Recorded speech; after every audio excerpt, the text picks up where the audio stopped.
me voyais plus jouer dans une game où j'avais autant été écorché. Rétrospectivement, je vois que j'ai été le bouc émissaire de Jean-Tom. J'ai hâte qu'elle m'explique en quoi j'étais viré sur le bicycle parce que je sais que j'étais pas un joueur spécialement stratégique, j'étais pas un joueur très fort sur le mensonge. Donc, virer sur le bicycle, je sais pas ce que ça voulait dire.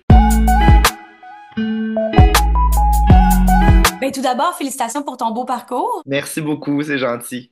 Alors, Simon, dis-moi, pourquoi est-ce que tu as décidé d'accepter de participer à Big Brother Célébrité? Alors, je dois dire que l'an passé, j'avais reçu une invitation pour la saison 4 que j'avais déclinée parce que je me projetais pas dans un jeu comme ça. J'étais un joueur ludique dans la vie, mais je sais que je suis pas un joueur stratégique. Donc, j'avais décliné.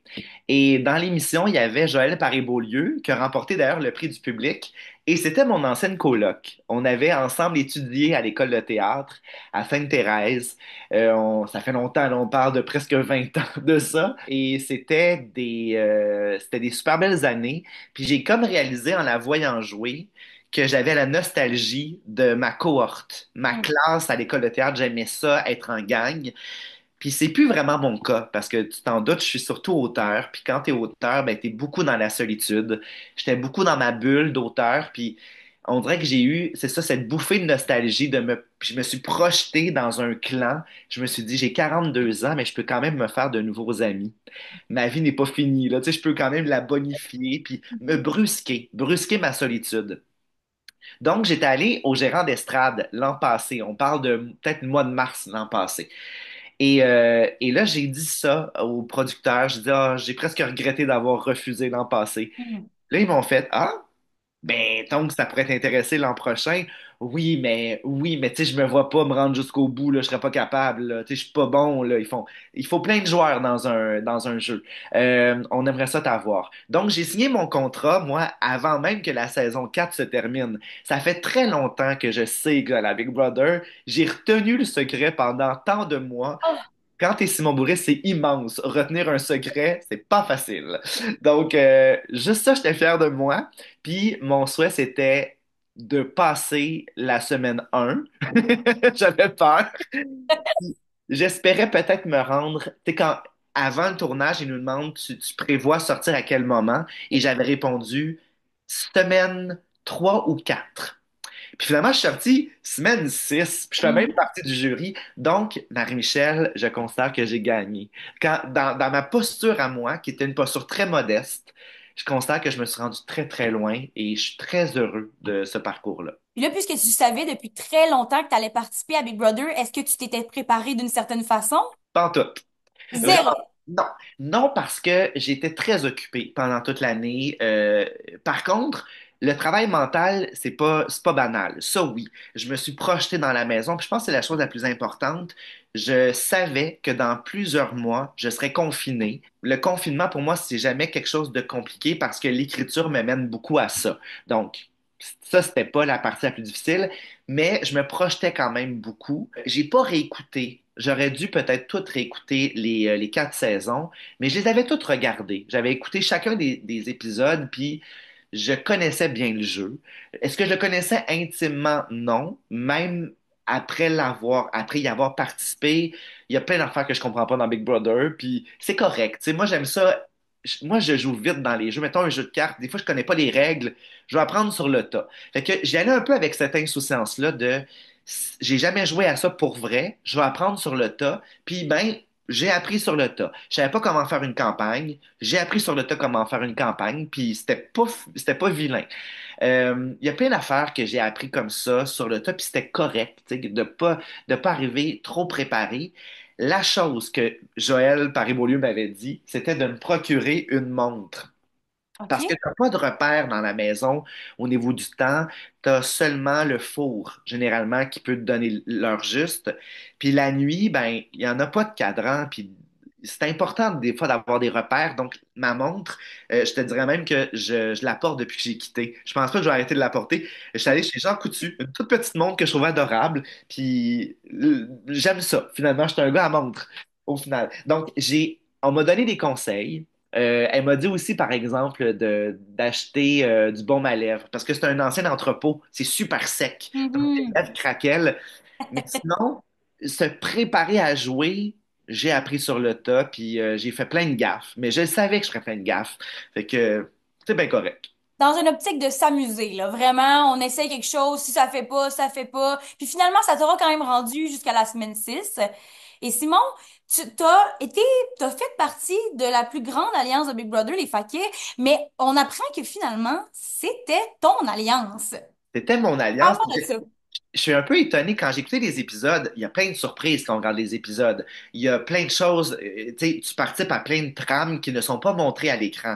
J'ai été beaucoup plus participatif. Tu sais, semaine 2, semaine 3, semaine 4. Je suis pas très présent, puis pourtant, je sais que j'ai contribué à certaines choses. Mais la semaine 1, lorsque tout se dessine, lorsqu'on doit créer des alliances, moi, in extremis, les producteurs m'ont dit, Simon, si la première nuit, tu n'as pas une ou deux alliances, pose-toi des questions. Donc, je suis arrivé un peu le couteau entre les dents sur l'idée des alliances. C'était ma seule affaire. Faut que j'ai des alliances. Donc, les champions étaient super relax et nous, les recrues, on était, faut qu'on ait des alliances. Donc, avec Tammy, Sinem et moi, on a créé les Belles Sœurs rapidement. On a tenté d'intégrer Fab, qui n'a pas voulu embarquer. C'est assez rare qu'on refuse une alliance. Elle nous a comme dit oui, mais c'était comme clair que c'était non. Fait que les Belles Sœurs, ça n'a pas fait long feu. Mais pas longtemps après, peut-être, on parle peut-être de 2 heures après, le premier soir, je suis sur le jeu de point de pression de Cinem, qui est une espèce de tapis avec des pics pour réveiller le pied. Et j'ai dit à la blague, oh, je me sens comme un fakir. Hey, on pourrait partir l'alliance des fakirs. Et il y avait donc Jean-Tom et Cinem. Moi, Jean-Tom, je pensais qu'il ferait juste rire puis qu'il ferait ah, ah. Mais non, il a mordu à l'hameçon, il a dit, j'aime l'idée. Il voulait bâtir quelque chose avec des recrues pour que ça soit le plus intelligent possible. Hein. Si t'es juste des champions, c'est pas intelligent du tout. Donc, il voulait avoir quelques recrues avec lui, puis quelques champions. Puis, je pense qu'il était très attiré par Sinem, parce que Sinem, c'était clair que c'était une bonne joueuse. Puis, je pense qu'il me trouvait plutôt sympathique. Donc, ça a commencé comme ça, avec le sous-groupe des points de pression. Mais ça, c'était vraiment les fakirs. J'ai lancé l'alliance et on a greffé tous les trois. D'abord, Steph et Martin dans les champions et plus tard Fredsky, et plus tard aussi François. Moi, j'ai lu souvent que François avait créé les fakirs. Absolument pas. François était sur le bloc la première soirée, donc c'était arrêté stupide d'aller le chercher tout de suite. On a attendu, évidemment, qu'il se sorte donc 2, 3 jours plus tard, il est devenu un fakir, mais il n'était pas là dès le départ. Fredsky, il est arrivé peut-être la semaine 2. Et nous, on voulait Coco. On a proposé Coco rapidement. Puis Jean-Tom, il contrôlait beaucoup, ce qui est une bonne chose, là, parce qu'il est bon, mais il contrôlait beaucoup. Puis il a contrôlé, donc il a refusé Coco. Il dit, ah, c'est pas le bon moment, je sais pas. Puis Fredsky, ah, c'est pas le bon moment. Donc, la tête pensante, c'est sûr que c'était Jean-Tom, j'enlèverai jamais ça, mais la création, c'était mon idée. Et là, on l'a vu avec la semaine des maisons doubles, cette alliance-là a explosé. Les filles ont pris le contrôle de la maison. Et en voyant sur les réseaux sociaux, en lisant les commentaires, les gens remettent un peu en question le jeu des filles, disant que ça leur rappelle des mean girls dans une école de secondaire. Est-ce que tu as l'impression d'avoir vécu ça, toi, un peu en étant à l'intérieur du jeu? Pas en tout. Je comprends, tu sais, je pense que rapidement, du moment qu'on voit des filles ensemble, on dit Mean Girl, on voit des gars ensemble, on dit le Boys Club. Puis, j'ai lu, moi, beaucoup Boys Club, puis les Mean Girl, puis c'est bien plus compliqué que ça. C'est bien plus complexe que ça. En tout cas, moi, ma lecture à moi, c'est pas ça du tout. Le trio de boys là, que j'entendais beaucoup, François, là, c'est vraiment pas one of the boys. Pas en tout, c'est vraiment Ouais. one of the girls. C'est vraiment un gars de filles. Il a toujours eu des amis de filles, puis il était très, très proche de moi. Puis je suis pas un boys typique, là, vraiment pas. François était pas là-dedans. Martin, non. Martin, là, c'est un gars tellement droit. Il veut tout le temps bien faire les choses. C'est pas un boys club. Ça, je suis pas d'accord avec cette appellation-là. Sur certains points, Martin et Jean-Tom aiment avoir du contrôle, qui est peut-être un des traits d'un boys club. Ça, je le concède. Mean Girl, c'est vrai qu'on peut voir qu'il y a des. Mais c'est Big Brother, c'est normal qu'il y a les filles s'élèvent un peu contre une autre. Moi, je vois pas Mean Girl. Je comprends pourquoi les gens lisent ça, mais de l'intérieur, quand ils ont tenté, par exemple, que Amy se ressaisisse, c'était. Moi, en tout cas, c'est la dernière semaine, je vois un côté positif là-dedans. C'est pas les filles qui veulent contrôler, ben peut-être il y a une part de ça. Il y a une part de ça, c'est sûr. Mais j'avais l'impression des fois que Amy, sa loyauté avait le dessus sur tout, puis qu'elle ne voyait plus son jeu. Moi, je pense que c'était plus des amis qui voulaient juste, hey, pense à ton jeu, à toi aussi. Donc, oui, on peut ressentir ça, puis on peut pas nier ça, mais pour moi, c'est plus complexe, puis plus riche que ça, que ce cliché-là. Parle-moi un peu de qu'est-ce que ça t'a fait au moment où est-ce que tu as appris que Jean-Thomas avait fait une espèce de campagne pour que tu te retrouves sur le bloc contre lui. J'ai tout su ça le lendemain, en fait. Cette journée-là, moi, j'ai l'impression, rétrospectivement, je vois que j'ai été le bouc émissaire de Jean-Tom Ouais. parce que tout allait mal pour lui. Ce qui s'est passé, c'est que dès que le clan du camping est revenu à la maison, Martin n'était pas là. Et Martin, c'était son allié principal. Sachant que Martin n'était pas là, c'était la fin des fakirs et c'était donc la fin de sa mainmise. Il y avait une certaine mainmise dans la maison. Jean-Tom, c'était le plus habile au niveau des relations humaines. Puis au niveau de quand il parlait avec le patron ou la patronne, c'était toujours un 2 heures. Tout le monde prenait 20 minutes, puis lui, c'était 2 heures. Donc, ça veut pas dire qu'il est manipulateur du tout. Ça veut dire juste qu'il prenait le temps d'installer les choses et qu'il était persuasif. Il a toujours été persuasif, puis là, il perdait le contrôle qu'il avait installé en perdant Martin, puis en plus, c'était Fredsky, la patronne. Première journée, on a compris vite que c'était Fredsky, et donc ça voulait dire qu'il était sur le bloc, parce que Fredsky, c'était la personne avec qui il avait le moins d'affinité dans la maison. Et là, sentant qu'il pouvait me battre, il m'a utilisé, il s'est proposé comme pion pour m'affronter. Puis il y avait donc des doléances à me faire, des doléances qu'il ne m'a jamais dites pendant la journée, du tout, qu'il a attendu au lendemain pour me les dire. Donc, je comprends, tu sais, je comprends ce qu'il a voulu faire, mais dès qu'on a discuté le lendemain, parce qu'il y avait une crotte sur le cœur, et j'en avais une moi aussi, j'avais un ressenti à son Ouais. endroit. Il y avait beaucoup de choses qu'il avait faites qu'il m'avait dit qu'on ne devait pas faire. On ne devait pas parler à Tom Elliott puis à Coco de l'issue. Puis j'ai l'impression qu'il l'a fait en partie. Donc ça m'a un peu blessé.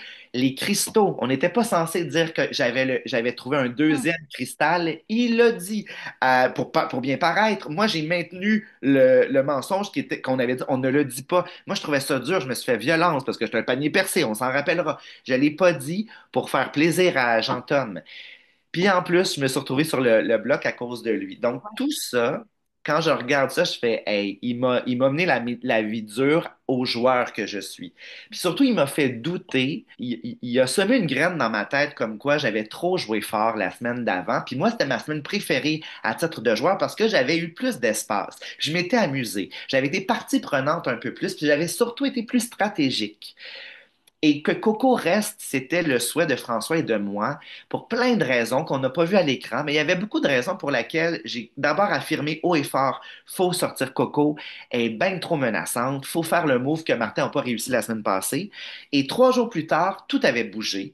On a manqué ces jours-là à l'écran, mais j'ai pris part beaucoup plus. J'étais plus piquant, j'étais plus cinglant, et ça me ressemble aussi.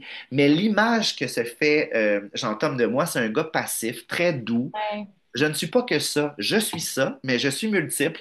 Donc, rétrospectivement, je comprends que Jean-Tom, il m'avait mis dans une case. Puis comme il me connaissait moins que François, j'ai incarné tout ce qui se passait mal pour lui. Puis on a réglé ça le lendemain. Le lendemain, il n'y avait plus aucune animosité, mais le joueur, Simon Boulris, pas l'humain, le joueur, lui, il était fragilisé. Donc, déjà là, je sentais que je risquais de partir parce que je me voyais plus jouer dans une game où j'avais autant été écorché en tant que joueur. Donc, c'était comme un peu la moindre des choses que je me venge un petit peu. J'avais l'opportunité de le faire, puis je me suis dit, hey, j'ai pas été un joueur à la hauteur de ce que j'aurais peut-être dû faire. Donc, ben, sors en faisant un coup d'éclat, un coup de cochon. Puis c'est ce que j'ai fait, puis je regrette absolument pas. J'ai été inspiré. J'ai pas été manipulé, j'ai été inspiré par mes amis, que c'est vraiment des amis cinéma. Fredsky, j'étais très près d'elle. Cinéma spécialement m'a beaucoup apporté dans le jeu, même si je ne restais pas. J'étais content de l'aider dans son jeu à elle parce qu'elle a toujours été ma bouée, elle a été ma grodure. On avait l'alliance des grodures ensemble. Ça nous faisait bien rire. Semaine 2, j'ai dit, hey, on est des gros durs. Puis finalement, je tombe sur le bloc. Puis j'ai dit, hey, dans tes dents, Boulrich, je trouvais ça drôle que je sois sur le bloc. Puis après m'être traité de gros dur. Fait qu'on avait créé l'Alliance des gros durs ensemble. Puis Sinem, j'aime beaucoup son jeu. J'ai eu envie de l'aider de façon posthume. En étant plus dans le jeu, j'aidais plus Sinem qu'en lui donnant l'immunité. L'immunité, c'était une semaine. Puis en mettant Jean-Tom sur le bloc, je risquais de les aider pour 2 semaines. Avec Amy ensuite, probablement parce qu'elle avait plus d'alliés. Peut-être que tout ça va bouger, mais je suis content d'avoir fait ce move-là qui est plus joueur que ce qu'on pouvait s'attendre de moi. Parce que quand j'ai ouvert le parchemin, la première fois que je l'ai ouvert, j'ai vu la colonne héroïque et la colonne vilain, puis j'ai dit naturellement que j'irai jamais du côté des vilains. Ce n'est pas moi, mais le joueur que je suis peut tout à fait aller du côté des vilains, puis c'est ce que j'ai fait. Puis t'aurais pas voulu placer une Fred sur le bloc, vu que c'est elle qui venait de te mettre sur le bloc? Non, parce que ben, c'est sûr qu'en regardant les épisodes, j'ai compris que j'étais moins près d'elle que je le croyais, mais Fred tirait dans toutes les directions. Quand je regarde l'émission, je me dis, oh mon Dieu, Fred, elle attire beaucoup, puis elle veut tellement briser l'image qu'elle s'est fait l'an passé de la fille un peu naïve, que là, elle est comme dans l'autre versant, c'est-à-dire qu'elle tire partout, y compris moi, tu sais, on était très proches, puis elle a dit dès le départ, Simon, t'es un pion, puis je l'ai cru, puis je pense quand même que c'était moi le pion. Mais j'ai cru que j'étais plus proche d'elle que ce que, qu'en regardant les épisodes, j'ai fait, ah ouais, elle dit des choses pas toujours très heureuses sur moi. Elle dit, sinon, il est reviré sur le bicycle. J'ai hâte qu'elle m'explique en quoi j'étais viré sur le bicycle parce que je sais que j'étais pas un joueur spécialement stratégique, j'étais pas un joueur très fort sur le mensonge. Donc, virer sur le bicycle, je sais pas ce que ça voulait dire. J'en veux zéro à personne, là. Vraiment pas. Moi, je peux regarder les épisodes en riant, mais ça, je l'ai juste pas compris. Je sais pas ce qu'elle veut dire. Je pense qu'elle dit un peu n'importe quoi. Mais je pense tout de même que son souhait, c'était quand même de sortir Jean-Tom plus que moi, puis que son plus grand souhait, c'était, elle me le dit souvent, on l'a pas vu à l'écran, mais son souhait, c'était de mettre Jean-Tom contre Amy, et que parce qu'il m'avait nommé, ben, il dit, ben, réglez vos affaires. Alors que moi, j'avais rien à régler. Là, tu sais, j'ai comme été, pour ça que je te dis, j'ai été un peu le bouc émissaire de Jean-Tom. Je pense que si Jean-Tom était resté sur le bloc, j'aurais pu rester une semaine, voire peut-être même 2 semaines de plus. Est-ce que c'était mon souhait? Peut-être pas. Moi, je trouve qu'après 6 semaines, pas que j'étais tanné de la maison, mais je trouve que j'avais fait un peu le tour. Ça commence, plus on est peu, moins on est nombreux, plus le temps devient long. Parce que les challenges, là, c'est parfois, c'est 1 minute de ta semaine, là.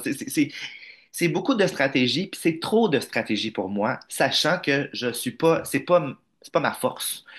Fait que je commençais à trouver le temps un petit peu long par moment, puis je voyais tu sais, je me suis dit, ah, ça serait une belle façon de sortir. Là, je pourrais faire un petit coup de cochon, puis je sors, puis je suis bien, bien en paix. Et effectivement, je suis sorti dans la sérénité. On parle souvent depuis le début de notre entrevue ensemble que il y a deux Simon, il y a Simon le joueur et il y a Simon la personne. Au moment d'écouter les émissions, comme tu me dis, que t'as du fun, tu ris et tout ça, mais est-ce qu'il y a eu des moments quand même plus difficiles puisque là, c'est Simon la personne qui regarde Simon le joueur? Oui, il y a eu des moments plus difficiles. La semaine où j'étais sur le bloc, la deuxième semaine, quand c'est Barnef qui m'a mis sur le bloc, j'ai trouvé ça drôle. J'ai pas.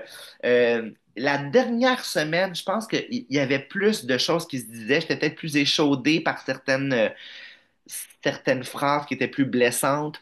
Mais de façon générale, là, très sincèrement, tu sais, j'écoutais avec attention, je n'ai pas manqué de mots.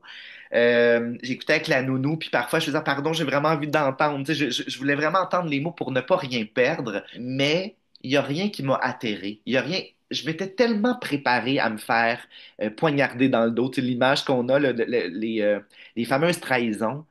Mes trahisons ont été plutôt douces. Tu sais, je suis pas tombé en bas de ma chaise plus que ça.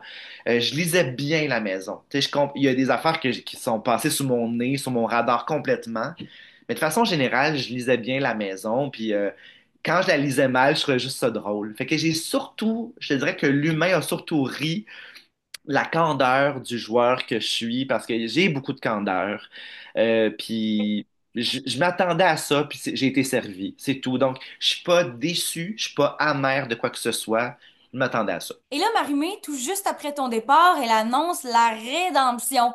Comment tu te sens, toi, de savoir que la semaine d'après, le joueur aura la chance de revenir dans la maison? Je me suis senti soulagé. Je sais que c'est curieux de dire ça, mais c'est que j'avais tellement fait mon deuil de la maison les journées avant. Ça faisait 3 jours, je savais que je quittais. Quand j'ai quitté, j'avais le cœur léger. Puis là, je me disais, ah, si je reviens, je l'aurais fait. Pour moi, c'était pas possible de pas faire la rédemption. Je l'aurais fait, mais je l'aurais pas fait avec la même ferveur que Jean-Tom va la faire si c'est lui qui quitte, ou si Amy, parce que j'étais pas à la même place dans le jeu. J'avais trop entamé mon deuil. Et, tu sais, juste me dire, ah, genre, défaire ma valise pour la refaire dans une semaine. J'avais pas le même élan que d'autres, disons. Tu sais. Et cela dit, ça n'enlève pas le fun que j'ai éprouvé dans cette maison-là. Et tu seras le premier juge, le premier membre du jury. As-tu déjà une idée de sur quoi tu vas te baser? Je vais me baser sur les gens qui m'ont le plus diverti, les gens qui se sont le plus amusés. C'est pour ça que des gens comme Sinem et Liliane, je les aime spécialement parce qu'ils ont un jeu qui m'ont fait vivre de grandes émotions fortes. Moi, j'ai presque oublié par moments que j'étais partie prenante de ce jeu-là. Quand je regardais les épisodes, c'est les deux qui m'ont fait battre le cœur un peu plus. Tu sais. Moi, le jeu propre, j'y crois pas. Je crois pas qu'un jeu propre, ça existe. Après la saison 1, ça se pouvait plus. Jean-Tom a comme une vieille façon de jouer, puis c'est correct, là, mais après, quand tu écoutes la saison 2, saison 3, puis surtout saison 4, ce qu'on aime, c'est les jeux de tractation. Donc, moi, j'aime ça quand Stina m'a fait j'ai mis Danick dehors, puis elle est heureuse, puis elle broye même pas. Moi, je broyais pour vrai quand quelqu'un s'en allait, parce que ça me faisait du. J'ai de la misère à jouer de même. Mais moi, les gens qui jouent comme ça, je les admire. Je vais pas voter pour quelqu'un qui aurait joué comme moi. Je sais que j'ai pas la bonne posture dans le jeu. Je le savais que j'étais pas le joueur idéal. J'avais un gros atout. J'étais modeste et j'y allais une semaine à la fois. Puis ça, je pense que c'est la bonne posture, d'y aller vraiment tout le temps une semaine à la fois de Hey, je vais rester une semaine de plus. Puis ça, je suis fier de moi pour ça. Puis pour ce que j'ai fait au niveau social, ça allait très bien. J'ai pas été super bon dans les challenges, puis ça me fait rire. J'ai très peu d'ego dans la vie, moi. Même la photo qui circule, là, ma face contre le Oui, plexiglas, là, là-dessus. je trouve ça, et ça pourrait être ma photo de profil sans aucun problème, je trouve ça fucking drôle. Fait que je voterais pour quelqu'un qui a joué plus fort que moi, quelqu'un qui a la tête froide comme Cinéma ou qui s'est amusé comme Liliane, je pense. Maintenant que t'es sorti, est-ce que t'as encore la chanson François Lambert dans la tête? Je l'ai, mais je dois t'avouer que rapidement, ça m'a tombé ses nerfs. Fait que, tu Ouais. sais, j'y participais, mais il y avait comme un épuisement. Tu sais, c'est comme, moi, les running gags, à un moment donné, ça m'épuise. Et c'en était un. Tu sais, je comprends que le Québec, présentement, mais moi, Oui. ça fait comme genre une semaine et demie que je l'entends. Quand je suis sorti puis que Marie-Mé l'a fait, j'ai fait, hey, faut vraiment que ce soit la fin pour moi, là. Je vais skipper quand on va l'entendre. J'étais plus capable de l'entendre. J'enlève rien à personne, là. C'est juste, tu comprends que c'est juste Oui. l'épuisement d'entendre un verre d'oreille. C'est À bon. un moment dans l'aventure, tu as parlé de ta relation avec François. Je crois que tu as dit, si je me souviens bien, tu as dit que tu t'attendais pas à bien t'entendre avec lui. Parle-moi un peu de ça parce que t'es pas le premier là, qui me dit ça, qui a été surpris de bien s'être entendu avec lui. Et je te dirais plus que François, j'avais trois, c'est pas des vraies cibles, là, j'allais dire des targets, c'est pas des cibles, c'est des gens avec qui j'avais des idées préconçues, des préjugés défavorables, mettons. Je pensais que Coco, Danick et François seraient les trois personnes que je voudrais évincer pour des raisons humaines ou tu sais, des raisons de trahison, je sais pas, tu sais. Puis finalement, j'ai capoté sur les trois. Malgré tout ce qu'on a pu voir, malgré la trahison de Coco, malgré que Danick m'a parlé durement à un moment donné, j'adore ces trois personnes-là. Et François spécialement, François, c'est un cœur pur. C'est drôle, c'est vraiment une rencontre inespérée, surtout inattendue. Dans ma carte de fête, il y a écrit Tu es ma plus belle rencontre de la maison. Je sais pas s'il l'a dit à tout le monde, mais je pense qu'il est sincère. Je pense vraiment que on se serait jamais rencontrés dans la vie pour plein de raisons. On devait avoir tous les deux des préjugés défavorables. Mais peut-être, lui, je pense même pas, il est très pur par rapport à ça. Il devait se dire Simon voudrait jamais être mon ami. Puis j'ai juste vu un gars, même si j'ai pas la même vision pour plein d'affaires, on est en désaccord, mais c'est un gars qui est tellement ouvert, qui est tellement gentil, qui est tellement bienveillant. Il veut tout le temps le bien de tout le monde autour de lui. C'était comme un papa qui était pas paternaliste. Dans la maison, il y en avait qui étaient plus paternalistes. Lui, il était zéro paternaliste. C'est juste un papa qui veut du bien, qui veut notre bien, puis qui est jamais paternaliste. Il est formidable. Pour vrai, François, je t'aime. Je crois que ça a été honnête parce que quand même le message qu'il t'a laissé au moment où est-ce que t'es parti, il dit qu'il a pas pu te donner son vote, mais qu'il te donne tout son amour, quelque chose comme ça. Puis il Ton a pas amitié pour toujours, c'est ça. exact. Puis il a pas fait de message comme ça aux autres candidats quand même là. Je pense que pour vrai, François et moi, il s'est passé quelque chose. J'ai vécu ça avec François. Avec Coco aussi. Coco, on le ressent moins dans l'émission. Mais Coco, le problème, c'est que tout le monde se sent comme ça avec elle. Elle a un immense talent, c'est de nous faire croire qu'on est unique à ses yeux. Et je pense qu'elle est sincère quand elle nous dit qu'on est unique. Mais elle peut pas jouer avec tout le monde, puis elle fait des trahisons avec tout le monde, puis elle ment à tout le monde. Mais aimant, puis on l'aime quand même. Tu sais, moi, Coco, là, je l'ai tant aimé. J'aurais voulu jouer avec elle, puis ça, tu sais, tout s'est mis en place pour qu'on ne joue pas ensemble finalement. Mais c'est vraiment, c'est des rencontres humaines incroyables. François, Coco. Je te nomme deux personnes avec qui j'ai pas joué tant que ça non plus, là, tu sais, même Danick, j'ai jamais joué avec lui, puis je l'ai beaucoup aimé, ce gars-là. Donc, c'est ça. Humainement, tu sais, je voulais revivre ma cohorte de l'école de théâtre. Je l'ai vécu avec, pour le meilleur et pour le pire, c'est-à-dire qu'on se voit brailler, on se voit au plus bas, puis on se voit dans nos plus grandes fiertés puis nos plus grandes réussites. Pour conclure, Simon, j'ai un petit jeu à faire avec toi. C'est des petites questions de qui. Donc, tu vas pas me donner une réponse, puis avec une petite explication courte qui définit ton choix. C'est bon? Parfait. Alors, Simon, qui est le joueur le plus stratégique? Je vais dire Cinem.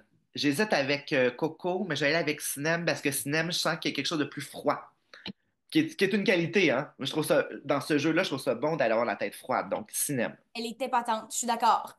Qui a été ta plus belle connexion? Écoute, ma plus belle connexion humaine d'un soir, ça a été Danick.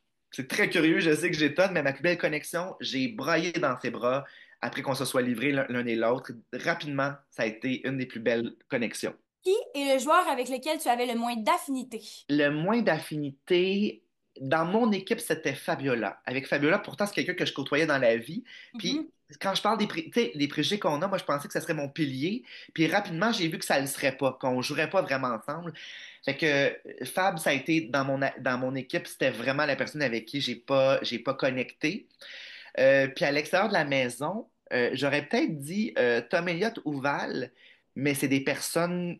Mettons, Val, là, tu sais, Val, mon Dieu, que je l'ai. Au début, je la comprenais pas, puis la semaine 3 j'ai comme fait, mais mon Dieu, mais je l'aime. D'un coup, je l'ai aimé, on jouait pas ensemble pantoute, mais j'ai comme fait, hey, je l'aime donc, cette fille-là. Fait que c'est des rencontres, des fois, on clique pas au même moment, puis elle, ça a été plus. Mais donc, Tom Elliott puis Val, ça a été plus dans le jeu, on s'est pas rencontrés. Qui est le futur gagnant? Cinéma. Pour moi, je pense que c'est cinéma. Ça pourrait être elle. Qui est le prochain à être éliminé? Je pense que c'est Jean-Tom, mais qui va revenir. Donc, le prochain éliminé, ça pourrait être Amy la semaine suivante. Peut-être. Et qui twerk le mieux? Tom Elliott. Tom Elliott twerk vraiment bien. Liliane, elle apporte une twist humoristique que j'aime beaucoup et que c'est un combat dur entre les deux, mais je vais aller avec Tom Elliott qui a vraiment un twerkage incroyable. C'est ce qui conclut notre entrevue aujourd'hui, Simon. Où est-ce qu'on va pouvoir te retrouver dans les jours à venir? Est-ce que tu as des projets qui s'en viennent? Ben, beaucoup d'écriture, hein, parce que là, j'ai écrit une série qu'on va tourner cet été pour Crave qui va s'appeler Je te tiens.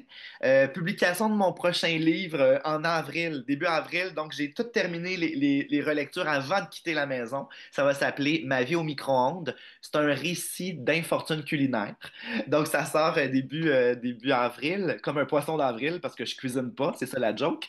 Puis sinon, ben, des chroniques, je reviens à la radio de Il reste toujours la culture, je reviens à Salut Bonjour. Donc, je vais m'épivarder un peu partout.